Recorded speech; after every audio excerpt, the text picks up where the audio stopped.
And welcome back to Comic Frontline, everybody. I am Brant Fowler, aka the Gonzo Goose, back with you for another comic review. Obviously, something to do with Guardians of the Galaxy. Otherwise, why would I zoom in on my T-shirt like that?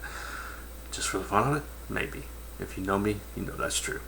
Anyway, I am talking about Guardians of the Galaxy and the X-Men Black Vortex Alpha. This is the first chapter in this new crossover between the Guardians of the Galaxy and the Displaced in Time original X-Men characters. Their second crossover, the first one being, of course, the trial of Jean Grey. This book is written by Sam Humphries with art by Ed McGuinness with some assists by Chris Anka. So McGuinness did the most of the interiors and the cover.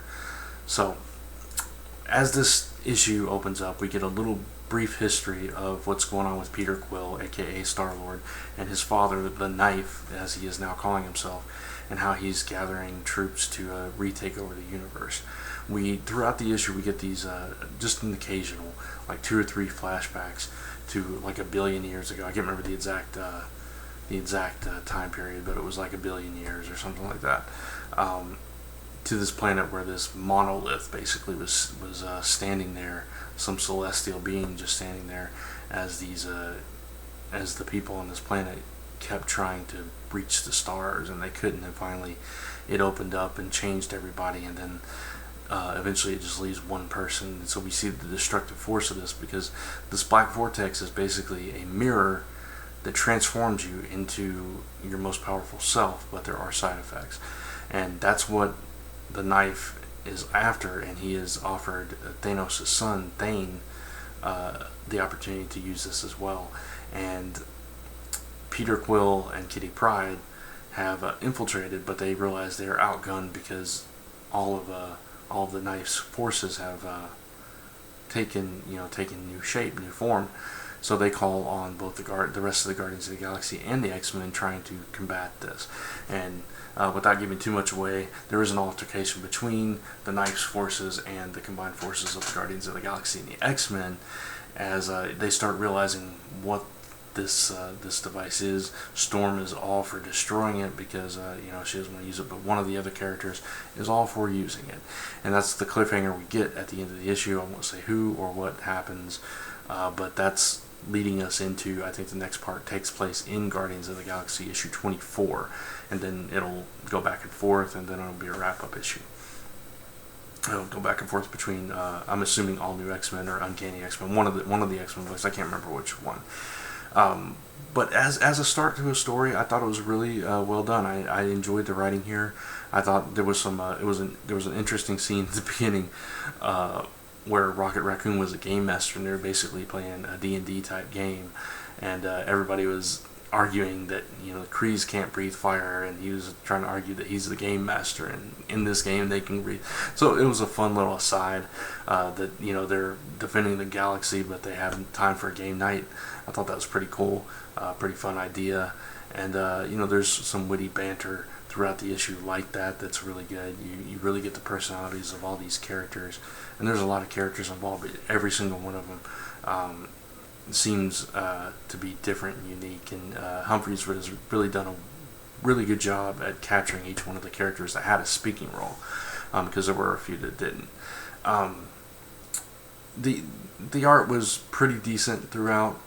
There were a couple of pages that it was a little cluttered or whatever. When they met again and they were hugging and everything, it was like that page just was a gratuitous big group splash page shot, and then there was another one later on that was a 2-page spread that was just had one line of dialogue, and it was just a bunch of heads there. It was just pages there to be pretty. Aside from that, I thought the storytelling was pretty good throughout the issue, and it's got me somewhat interested in the story. Not completely sold on it yet. This black vortex, this magical mirror thing, is very curious. It's a cosmic device that could be in the wrong hands very dangerous, in the right hands very powerful, and you just don't know. And that's kind of why these two forces are fighting over it now. But overall, I really enjoyed the issue. It does, like I said, make me want to read the story. I'm already reading Guardians and X-Men anyway, so I would be reading it regardless. But this seems like a fun story, and I enjoyed the pairing of these two teams in the Trial of Jean Grey as well. I personally really did enjoy that story, so I kind of see myself enjoying this one as well, especially when you add in Carol Danvers, Captain Marvel, and Flash Thompson, Venom in the mix now where they weren't before.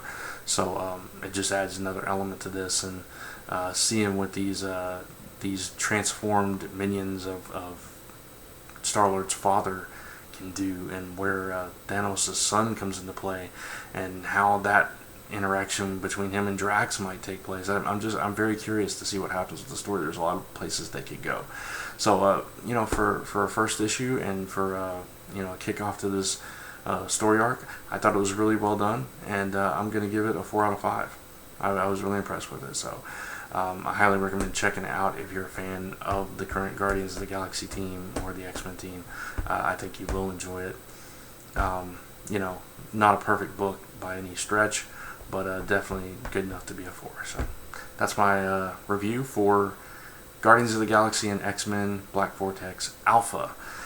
It's a long title, but check out all the other reviews here on Comic Frontline, and all the other content as well. And definitely tune in tomorrow night to the live show. It is our both our 2,000 subscriber and 1 year anniversary celebration mega show. So tune in for a lot of fun with that, and we're looking forward to spending our Tuesday night with all of you.